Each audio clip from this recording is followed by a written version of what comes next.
Alors j'ignore pourquoi, mais ces derniers temps, j'ai eu beaucoup de feedback de clients ou de personnes qui gravitent autour de moi qui m'ont révélé pourquoi moi je respire le moi d'abord de façon constante, de façon fluide, de façon naturelle, de façon évidente. Pourquoi c'est sans effort pour moi?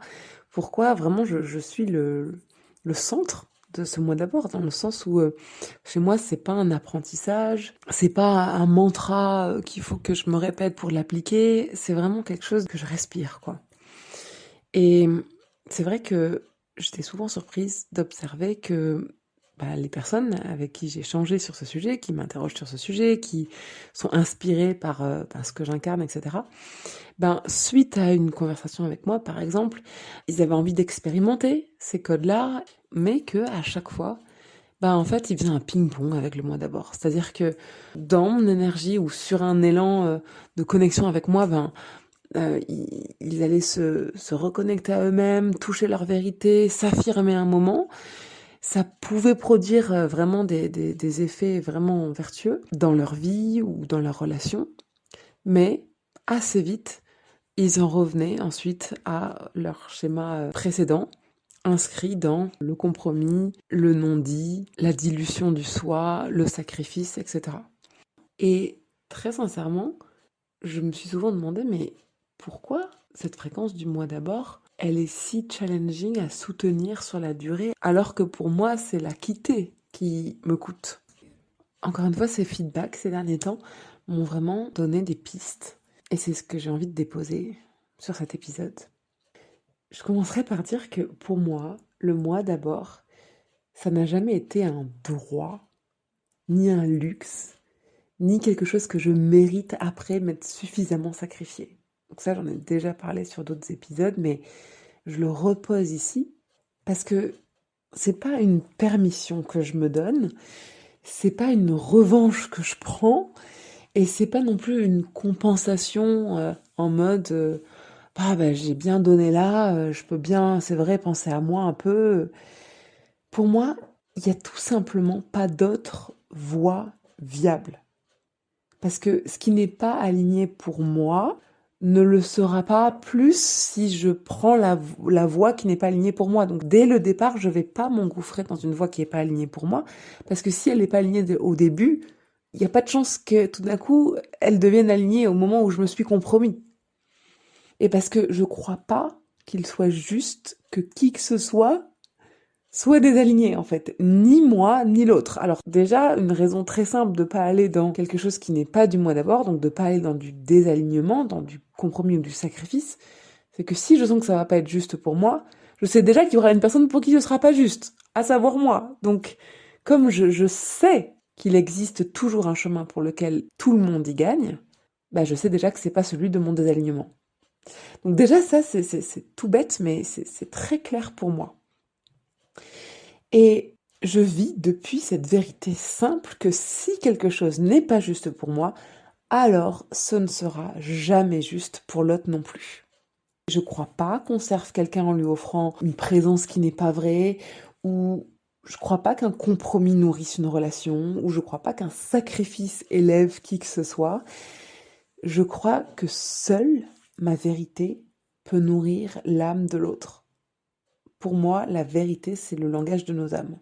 Ils ne se nourrissent pas de nos faux semblants, de nos compromis, du fait qu'on prenne sur nous. Nos âmes se nourrissent de notre vérité intérieure profonde. Et par conséquent, nos âmes se nourrissent autant d'un vrai oui que d'un vrai non. C'est-à-dire que c'est la fréquence de vérité qui nourrit notre âme. C'est pas le fait, donc c'est pas la réponse. C'est pas qu'on lui dise oui ou qu'on lui dise non qui nourrit et expand notre âme. C'est qu'on lui dise la vérité. Donc si la vérité pour l'autre, c'est un non, si c'est ça qui est juste pour lui, c'est ça qui va nourrir mon âme. Par contre, si il me dit oui, parce que mon humain il attend un oui, mais que la vérité de l'autre c'est un non, ça ne va pas expandre mon âme.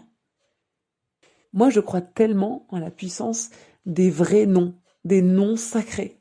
Parce qu'un vrai nom, un nom sacré, c'est en fait un oui à soi et c'est aussi un oui à l'intégrité de notre relation. Un oui à offrir notre vérité dans la relation.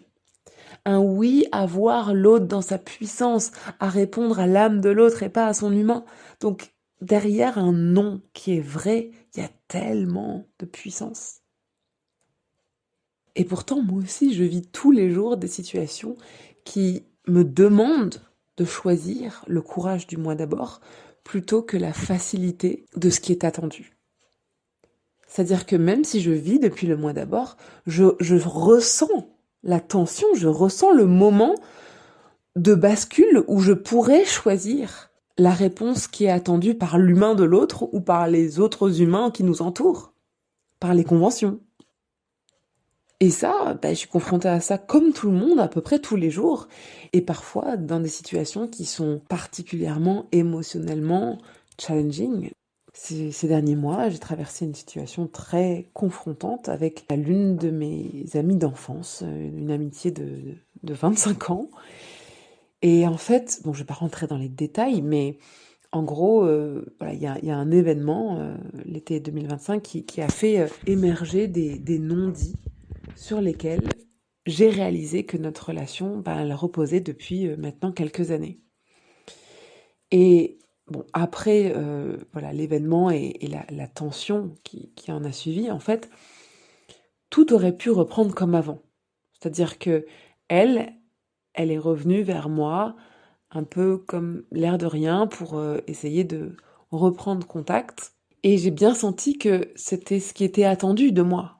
Par elle, par nos amis en commun, par tout le monde en fait. Faire comme si de rien n'était, avancer, passer à autre chose.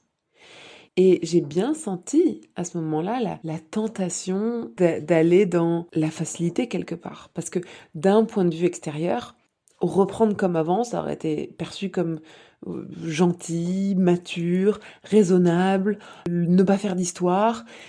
Et en fait, mon humaine, elle aurait préféré éviter la friction, la tension, et puis la possibilité de perdre cette relation. Mais à l'intérieur de moi, j'avais reçu ma vérité. Et à partir de là, je pouvais pas l'ignorer, je pouvais pas la nier. Cette vérité, c'était que pour moi, je pouvais plus entretenir une relation basée sur des non-dits. C'était plus juste pour moi. Et donc, je l'ai dit en disant que j'étais complètement open pour continuer cette relation, mais que je demandais à ce qu'on puisse avoir une conversation de fond, à cœur ouvert, pour qu'on puisse vraiment parler de vérité à vérité. Et à date, ça n'a pas encore pu se faire. Et donc ce qui se passe, c'est que aujourd'hui, je suis dans une situation où mon choix n'est pas le choix qui est attendu et compris par cette amie et par notre entourage.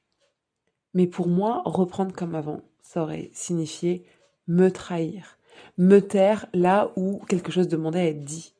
Ça aurait demandé à offrir une présence qui serait édulcorée, à créer des échanges un peu de surface, où je suis plus en fait dans cet état d'évidence, de confiance et de relation voilà, fluide et naturelle. Et c'est pas ok pour moi en fait. Et c'est là que le moi d'abord commence pour moi. C'est au moment de ce choix-là. Parce que dire ma vérité, ça signifiait accepter qu'elle ne soit pas entendue, ça signifiait accepter d'être incomprise, accepter d'être la méchante et accepter potentiellement de perdre définitivement cette amitié. Mais je crois pas une seconde qu'un compromis m'aurait servi et je crois pas une seconde qu'un sacrifice l'aurait servi elle. Et évidemment, je crois pas que ne pas être en intégrité aurait servi notre relation. Je crois profondément que ce qui fait réellement souffrir les autres, c'est pas que je fasse du moi d'abord, c'est la dépendance au sacrifice comme preuve d'amour. Ça, c'est destructeur. Le moi d'abord, tel que je le vis, c'est pas un arrangement pour moi-même. C'est réellement la plus belle offrande que je puisse offrir à l'autre. Parce qu'il me demande du courage, parce qu'il me demande de répondre à la fréquence et non à la matière. Pour moi, l'amour, c'est pas me nier et du coup, quelque part, offrir un mensonge à l'autre. Pour moi, l'amour, c'est lui offrir ma vérité. C'est ça mon langage de l'amour. C'est ma vérité.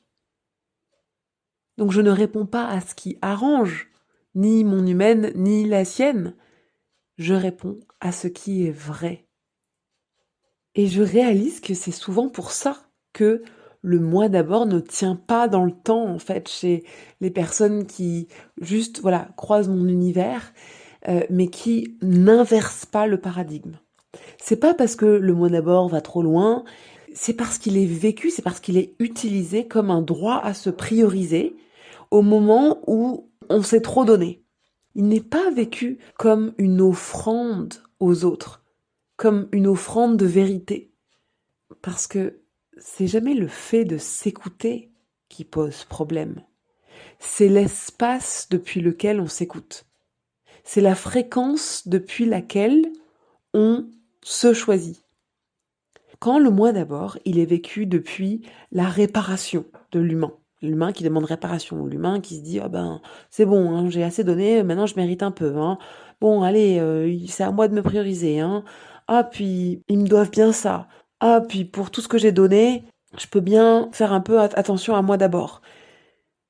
Quand c'est ce moi d'abord là qui est envisagé et réellement initié depuis cette énergie de réparation, depuis cette énergie de fausse justice, depuis cette énergie de séparation en fait, comme quoi c'est mon bien-être contre son bien-être et que on peut quand même un peu alterner, alors le moi d'abord devient conflictuel. Alors le moi d'abord ne produit absolument pas les vertus que moi je promets dans le moi d'abord que je prône.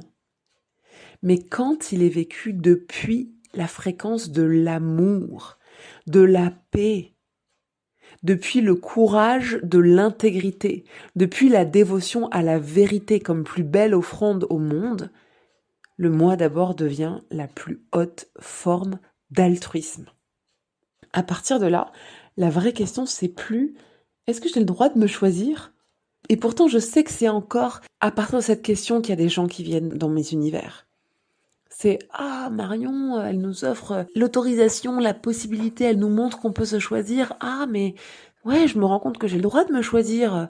Ah, ben je vais aller faire du moi d'abord avec Marion. » Ça arrive que des personnes viennent à moi parce que ils viennent depuis une expérience qui n'est pas le moi d'abord, qui est le compromis, le sacrifice, les non-dits, et tout d'un coup ils s'éveillent à cette possibilité de vivre plus dans leur vérité. Je dirais que c'est une première étape, mais si on en reste là, on ne peut pas réellement expérimenter la puissance et la vertu du moi d'abord. Et donc je disais que la vraie question, c'est pas est-ce que j'ai le droit de me choisir ? C'est depuis quel espace je me choisis. Et c'est là que on va pouvoir basculer dans une fréquence qui est durable et qui est fluide et qui est évidente parce qu'elle devient la seule fréquence d'expansion possible. Parce qu'on ne peut plus rebasculer dans une autre fréquence, parce qu'on comprend réellement pourquoi elle est vertueuse. Elle n'est pas vertueuse pour servir notre humain. Elle est vertueuse parce que c'est elle qui sert notre âme et celle des autres.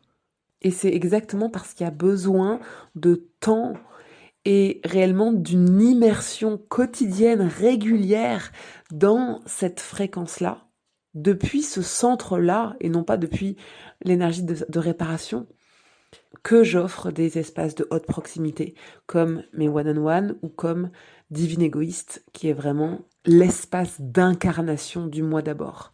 C'est pas un espace pour juste comprendre l'intérêt de se prioriser, c'est un espace pour se rappeler que c'est le choix courageux, mais que c'est le choix le plus noble, le plus pur, le plus altruiste.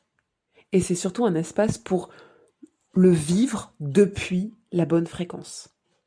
C'est un espace de haute proximité avec moi parce que du coup, au quotidien, on va être immergé dans ma fréquence, dans mes partages très concrets sur comment je l'incarne moi dans tous les domaines de ma vie, quel que soit le degré de difficulté, je le rends accessible, je le rends palpable. Et à cela, on rajoute des rencontres en live hebdomadaires où chacun peut venir déposer ses questionnements, là où le mois d'abord devient challenging, ses doutes, sa situation vécue actuelle.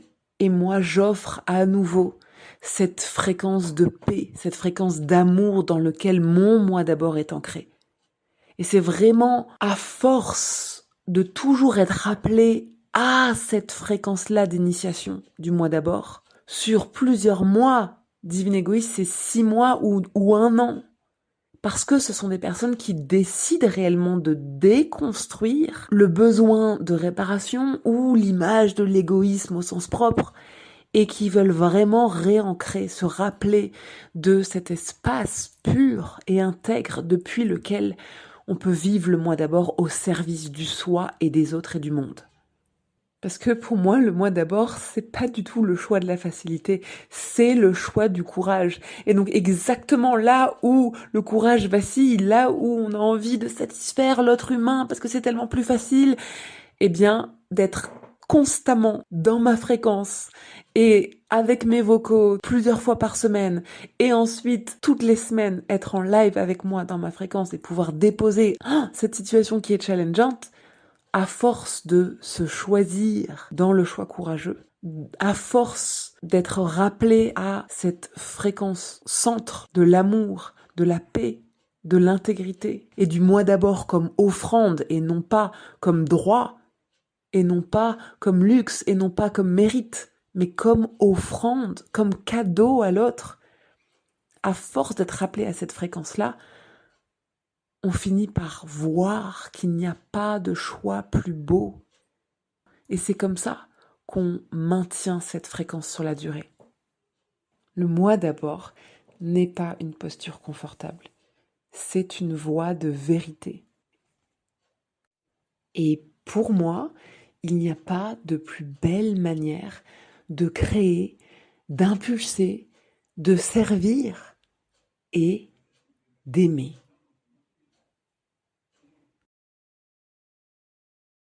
Si cet épisode a résonné, sache qu'il existe un espace où cette fréquence, elle se vit de façon plus continue, plus intime, je dirais, plus incarnée.